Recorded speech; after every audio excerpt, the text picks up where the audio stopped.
Just आप लोग imagine करिए कि एक युद्ध में एक तरफ हजारों सैनिक हैं और दूसरी तरफ अपनी सरजमीन को बचाने के लिए मात्र 300 स्पार्टन्स हैं। तो ये कुछ ऐसे ही स्पार्टन्स की स्टोरी है जो अपनी निडरता और बहादुरी के आगे कई हजारों पर भी भारी पड़ गए। लेकिन ये इतना आसान भी नहीं होता है।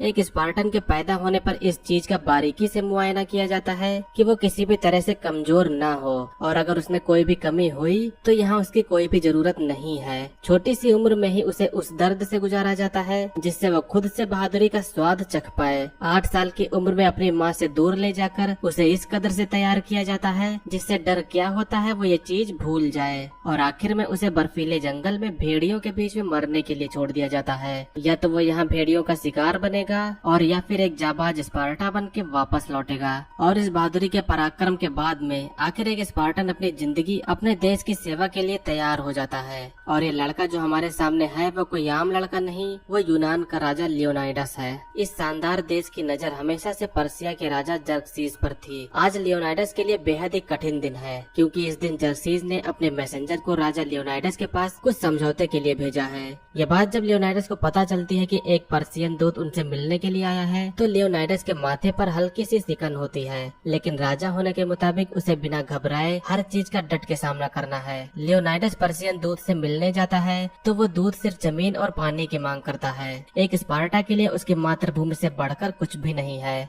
मगर फिर भी जब ये दूत लियोनाइडस को अपने राजा की बढ़ाई बता के उसे जलील कर रहा होता है तो इस बात से लियोनाइडस बेहद ही गुस्सा हो जाता है। लियोनाइडस जानता है कि पर्सिया के राजा के पास विशाल सेना है, वो उसके शहर को चुटकियों में तबाह कर सकता है, लेकिन स्पार्टन्स की यही खूबी है कि वो किसी के भी सामने नहीं झुकते। और जब इस पर्सियन दूत ने यहाँ उसके लोगों और उसकी बेइज्जती की तो इसकी सजा में उसने मैसेंजर को ही मार दिया, और इसी के साथ में अब पर्सिया और यूनान के बीच में ये युद्ध यही शुरू हो जाता है। लियोनाइडस भी जानता है कि उसका ये फैसला बहुत ही मायने रखता है। इस बात का पता लगाने के लिए क्या पर्सिया से युद्ध करना ठीक रहेगा तो वो पुजारियों के पास में जाकर देवता इस बारे में क्या सोचते हैं ये पता लगाने जाता है। यहाँ के पुजारी जो बेहद ही अकड़ू और बदसूरत हैं, लियोनाइडस इनको अपने युद्ध की चाल बताता है, मगर ये पुजारी फिर भी इस बात के लिए मना कर देते हैं। लियोनाइडस फिर इनसे देवताओं से इसके बारे में पूछने को कहता है। देवताओं से संपर्क करने के लिए यहाँ की सभ्यता की सबसे खूबसूरत लड़की पर रिचुअल किया जाता है, जिसके बाद में देवता उसी में समाकर अपना मैसेज देते हैं। देवता भी यही कह रहे होते हैं कि युद्ध करना सबसे बड़ी भूल होगी, जिसके बाद में लियोनाइडस निराश होकर यहाँ से चला जाता है। लियोनाइडस भले ही यूनान का राजा है, लेकिन उसे युद्ध के लिए सैनिक कुछ लोगों की रजामंदी के बगैर नहीं मिलेंगे। पुजारियों ने तो पहले ही मना कर दिया और यहाँ की संसद से भी काम नहीं चलेगा।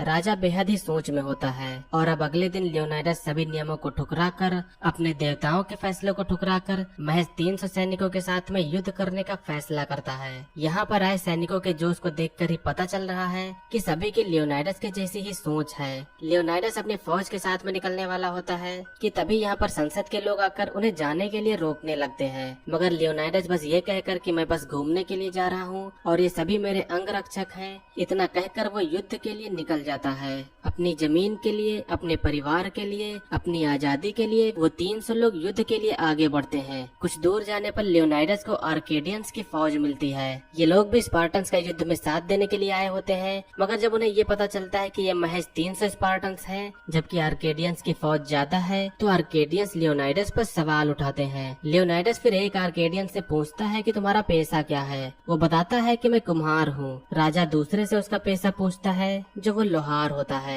अब राजा अपने लोगों से उनका पेशा पूछता है जो वो सभी लोग सिर्फ खून खून कहते हैं। इससे पता चलता है कि स्पार्टन्स की सेना आर्केडियंस से कहीं बड़ी है, और अब इतना कहने के बाद में सभी जंग की ओर चल देते हैं। कई मीलों लंबी दूरी तय करने पर ये लोग उस जगह पहुंचते हैं जहां पर्सियन लोगों ने इस शहर पर अपने जुल्म का कहर बरसाया है। ये दरिंदे जो लोगों को बेरहमी से मारते, जिन्हें देखकर ये तो अंदाजा लग गया है कि ये कितने बेरहम हैं। आखिरकार ये सभी लोग मौत की खाई से होते हुए नरक के दरवाजे पर पहुंच जाते हैं, जहां से अंदर वो इन पर्सियंस को आने से रोकेंगे। आज के दिन तूफान देवता भी स्पार्टन्स का साथ देने में नहीं चूके। कई सारे पर्सियंस जहाज डूब गए, जिनमें उनके कई सैनिक मरे। यूनानी फौज इससे बेहद ही खुश थी, मगर कई नावों के डूब जाने के बाद भी इनकी तादाद चींटियों की तरह किनारे पर रेंग रही है। यूनानी फौज दुश्मनों के आगे न आ पाने के लिए मौत की दीवार बनाते हैं। अब इसी दौरान पर्सियन की तरफ से एक बार और दूत भेजा जाता है, जो वो आखिरी बार इनको सोचकर घुटने टेकने को कहता है।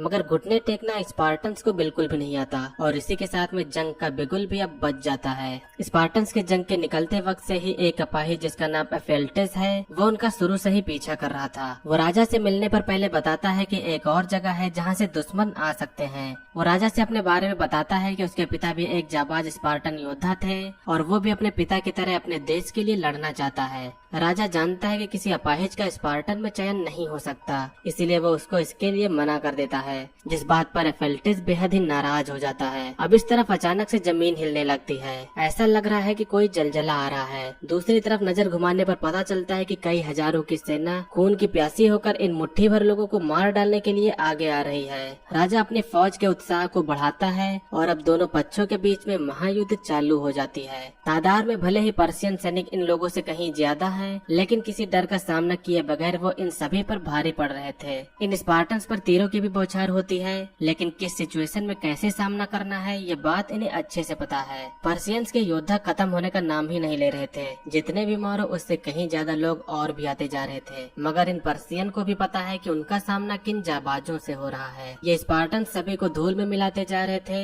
इन सभी की बहादुरी को देखकर आखिरकार पर्सिया के महान राजा जर्क्सेस को लियोनाइडस के सामने आना पड़ा। जर्क्सेस का सिंहासन काफी यूनिक तरह का है। उसके सिंहासन के नीचे कई सारे गुलाम उसे कंधे पर लेके चल रहे होते हैं और जर्क्सेस के वेशभूषा भी काफी डिफरेंट है। जर्क्सेस नीचे उतरकर लियोनाइडस के पास में आकर उसे बहादुरी से जंग लड़ने के लिए तारीफ करता है। जर्क्सेस लियोनाइडस के सामने कई सारे प्रस्ताव रखता है जिससे वो उसके आगे घुटने टेक सके, लेकिन जर्क्सेस शायद लियोनाइडस के जज्बे से बेखबर है। लियोनाइडस खुद उसे युद्ध के लिए ललकारता है, जिसके बाद में ये युद्ध फिर से कंटिन्यू हो जाती है। अभी तक जितने पर्शियंस को मारा गया था उन्हीं के मृत शरीर से ये यूनानी दीवार को ऊंचा कर रहे थे, मगर काले अंधेरे से बादलों के नीचे ये काल बनकर यूनानियों के सामने आते जा रहे थे। कई सैनिक जिनके साथ में अजीब ढंग के राक्षस भी पर्शियन के साथ में थे, वो यूनानियों पर हमला तो करते हैं, लेकिन स्पार्टन्स के बल के आगे सभी मारे जाते हैं। जिस बात का गुस्सा और खौफ अब जर्सेस को भी होने लगा है। बिना जीती हुई जंग, लेकिन अभी तक उसमें अच्छा प्रदर्शन करने पर सभी स्पार्टन्स बेहद खुश होते हैं, मगर इन सब में उनका राजा ही केवल शांत होता है। उसे पता है कि ये दिन हमारा है, लेकिन कल का इम्तिहान और भी कठिन होगा।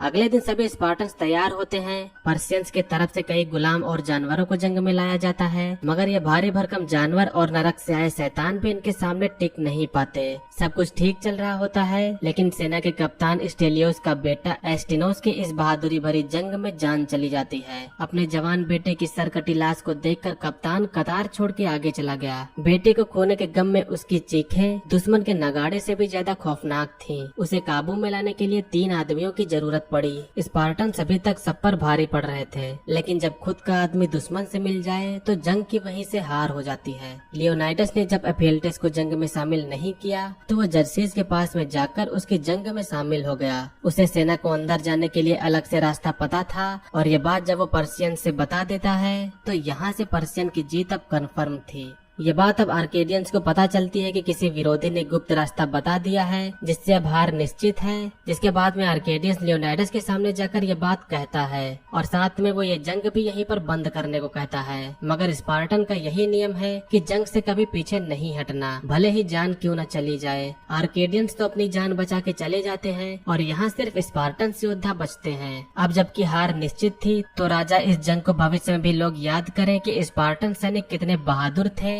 वो डिलियोस नाम के एक सैनिक को वापस लौटकर ये सारी बातें बताने के लिए कहता है।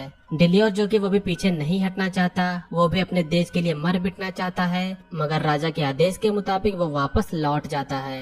शहर में इस तरफ राजा की पत्नी भी जंग में और सैनिकों को भेजने के लिए मांग करती हैं, मगर सभा के सदस्यों में एक गद्दार होने के चलते ऐसा पहले भी संभव नहीं हुआ था और इस बार भी नहीं हो रहा था, जिससे राजा की पत्नी ने उसे इस भरी सभा में ही मार दिया। उसके मरते वक्त ही हमें ये पता चला कि वो जर्क्सेस से मिला हुआ था। अब इस तरफ हम देखते हैं कि स्पार्टन्स को चारों ओर से पर्शियन सैनिकों ने घेर घेर लिया है। जर्सीस भी उनके सामने आता है। उनकी फौज का सरदार लियोनाइडस के सामने आकर ये प्रस्ताव रखता है कि अगर तुम भगवान जर्सीस के सामने अपने घुटने टेक दो तो वो तुम्हारी जान बख्श देंगे। वो सरदार लियोनाइडस को कई सारे लालच दे के घुटने टेकने को कहता है, जिसे सुनने के बाद में लियोनाइडस भी सोच में पड़ जाता है। लेकिन कुछ रिएक्शन करने से पहले लियोनाइडस एफिएल्टस को उसकी लंबी उम्र की दुआ देता है और फिर वो अपना भाला और ढाल नीचे फेंक देता है। वो अपने घुटने भी टेकता है, जिसे देखकर जर्सीस भी चौंक जाता है। लेकिन इस बात का अंदाजा वो नहीं लगा पाता है कि इसके पीछे भी एक साजिश है।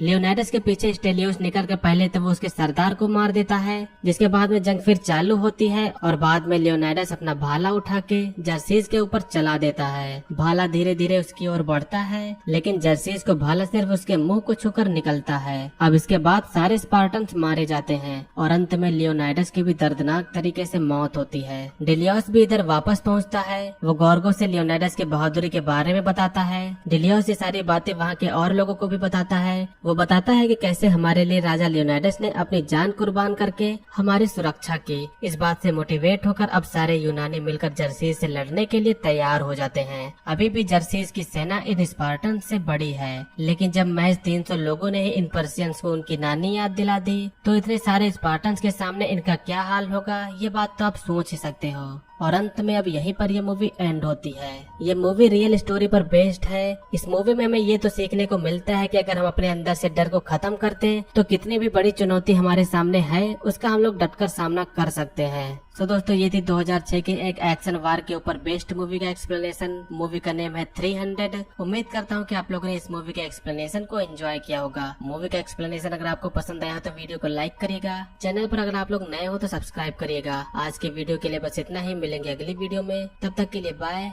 जय हिंद, वंदे मातरम।